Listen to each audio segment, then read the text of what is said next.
مختصراً سے اس کے 6 نقطے ہیں حجاب کے. نمبر 1 وہ ہے سطر، ایکسٹینڈ. آدمی کا سطر ہے ناف سے لے کے گھٹنے تک، یہ حصہ ہمیشہ ڈھکا ہوا رہنا چاہیے. عورتوں کے لیے سارا جسم، صرف چہرہ اور ہاتھ دکھا سکتی ہے، اس کے علاوہ سارا جسم ڈھکا ہوا ہونا چاہیے. یہ ہے سطر عورتوں کے لیے. باقی 5 نقطے مرد اور عورت کے لیے سیم ہے، یکساں ہے. دوسرا پوائنٹ، دوسرا نقطہ، کپڑے جو پہنے جاتے ہیں وہ پتلے نہیں ہونا چاہیے، ٹرانسپیرنٹ نہیں ہونا چاہیے تاکہ لوگ کپڑے کے تھرو دیکھ سکیں. تیسرا، کپڑے چست نہیں ہونا چاہیے تاکہ جسم کا ڈھانچہ دکھے. پہلے کے علاوہ باقی 5 نقطے آدمی اور عورت کے لیے یکساں ہے. چوتھا نقطہ کہ کپڑے اتنے بھڑکیلے نہیں ہونا چاہیے کہ دوسرے جنس کو متاثر کر سکے. It should not be so glamorous so that it attracts the opposite sex. 5واں نقطہ، دوسرے مذاہب کے نشانی والے کپڑے نہیں پہننا چاہیے. اور 6واں نقطہ، دوسرے جنس کے کپڑے نہیں پہننا چاہیے. آدمی عورت کے کپڑے نہیں پہننا چاہیے، عورت مرد کے کپڑے نہیں پہننا چاہیے. جب ہم ہندو دھرم کی کتابوں کا مطالعہ کرتے ہیں، آپ کو حجاب کے بارے میں جس طریقے سے اسلام میں لکھا ہے، الحمدللہ ہندو دھرم کی کتابوں میں بھی ویسا لکھا ہے. رگ وید کتاب نمبر 8 پاٹھ نمبر 33 منترا نمبر 19 میں لکھا ہے، اے عورت، برہما نے تجھے عورت بنایا ہے، اسی لیے نظر کو نیچی کرو اور جو آپ کے کپڑے جسم کو چھپا رہا ہے وہ جسم کا حصہ مت دکھاؤ. رگ وید میں لکھا ہے کتاب نمبر 10 پاٹھ نمبر 85 منترا نمبر 30 میں آدمی عورت کے کپڑے نہیں پہننا چاہیے. مہاویر چرتر پاٹھ نمبر 2 صفحہ نمبر 71 میں لکھا ہے، شری رام کہتے ہیں اپنی بیوی شریمتی سیتا سے، جب پرشورام کو دیکھتے ہیں، شری رام شریمتی سیتا سے کہتے ہیں، پرشورام اپنے بزرگ ہے، آپ نظر نیچے کرو اور پلوں کو سر پہ ڈھانکو. Put the veil, veil yourself and lower your gaze. جب ہم پرانی کتاب پڑھتے ہیں کوائن ایج کے بارے میں، سکے کے بارے میں، کوائن کے بارے میں آف گپتا ایج، اس میں کئی فوٹو ہے جس پہ دکھایا گیا ہے کہ پرانے زمانے میں سکوں پہ عورتوں کے فوٹو ہوتے تھے اور کئی ہندوستانی عورت، اس بھارت دیش کے عورتیں اپنا سر پلوں سے ڈھکتے تھے اور یہ ویل اور یہ پلو کئی بار کونی تک آتا تھا.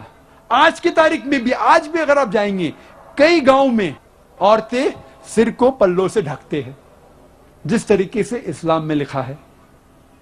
وقت کی قلت ہونے کی وجہ سے ایک اور ہندو دھرم اور مذہب اسلام میں یکسانیت کا ذکر کروں گا. اسلام میں مرد کو 1 سے زیادہ شادی کرنے کی اجازت ہے، میکسیمم سب سے زیادہ 4 بیوی رکھنے کی اجازت ہے، اس سے زیادہ نہیں. اور اکثر لوگ اس کے بارے میں مذاق اڑاتے ہیں، 1 سے زیادہ بیوی کرنے کی اجازت ہے، اور ہم مسلمان جواب نہیں دے سکتے. اس کا صحیح جواب میرے باقی تقریر میں سنیے. ابھی وقت کم ہونے کی وجہ سے مجھے تقریر کو ختم کرنا ہے چند منٹوں میں. کیوں اسلام میں 1 سے زیادہ بیوی کرنے کی اجازت ہے؟ آپ میری تقریر سنیے، وومنز رائٹس ان اسلام، خواتین کی حقوق اسلام میں، یا مسکنسیپشن ان اسلام، اسلام کے بارے میں غلط فہمی. لیکن میں یہ واضح کرنا چاہتا ہوں اس تقریر میں کہ ہندو دھرم میں بھی ہندو کو 1 سے زیادہ بیوی کرنے کی اجازت ہے. یہ انڈین گورنمنٹ نے 1954 سن 1954 میں اسپیشل ہندو میرج ایکٹ میں کہا ہندو مرد 1 سے زیادہ بیوی نہیں رکھنا چاہیے. انڈین گورنمنٹ نے کہا، ہندو دھرم شاستر نے نہیں. ہندو کتاب میں کہیں بھی نہیں ذکر ہے کہ آدمی 1 سے زیادہ بیوی نہیں رکھنا چاہیے، کہیں بھی نہیں ذکر ہے. میں طالب علم ہوں،